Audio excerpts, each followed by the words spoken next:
a BCC mystery. I'm Jason Horton. I'm Rebecca Lieb. And this is Ghost Town.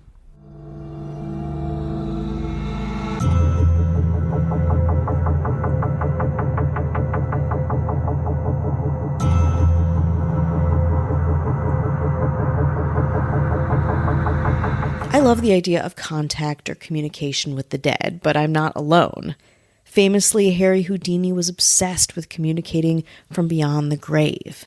Before he died, he told his wife Bess that should he ever be able to interact with the living, he would speak to her in a code only she would understand. That way she would know, beyond a shadow of a doubt, that it was really him, Harry Houdini, reaching out in the afterlife and not a scammer. Every year until her death, she would try to connect with her late husband, doing so at the Knickerbocker Hotel. If you want to hear more, we did a whole episode about it. It's an incredibly fascinating place. But these days, our yearning to connect to the dead has become kind of intertwined with our digital selves. Today, we're going to talk about the Jack Froese email mystery. And I hope I'm saying his name right. I'm saying it like the drink Froese, Froese. In June 2011, 32-year-old Jack Froese of Dunmore, Pennsylvania, died suddenly of a heart arrhythmia. Everyone, of course, friends and family were devastated, until 5 months later, when Jack's best friend of 17 years, Tim Hart, received an email from Froese's email account with the subject line, "I'm watching." Quote, "One night in November, I was sitting on my couch, going through my emails on my phone, and it popped up. Sender, Jack Froese. I turned ghost white when I read it," he said. It was very quick and short, but to a point that only Jack and I could relate on. Inside the email was the message, quote, "Did you hear me? I'm at your house. Clean your effing attic." And then 4 exclamation points. In my opinion, it's how we talk to each other as living people, and that's what makes it kind of chilling to me.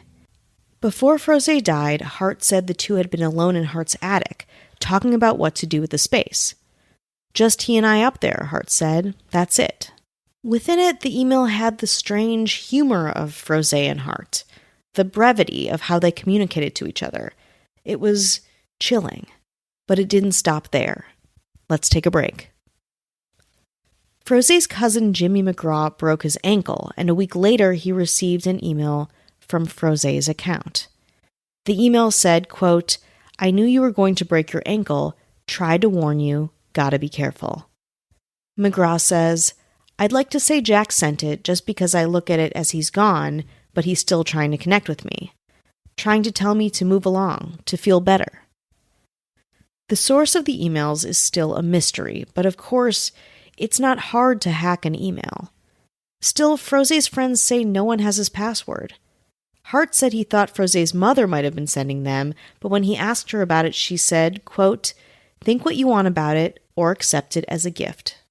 The writer of Froese's Beyond the Grave emails is still a mystery, a terrifying one at that, one that his friends and family have to reconcile with, what they believe, what they would like to believe, what makes them feel better about the passing of their friend and family member.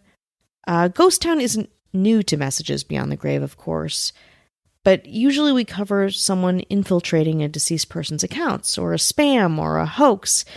It's not usually a gift, as Froese's mom might believe.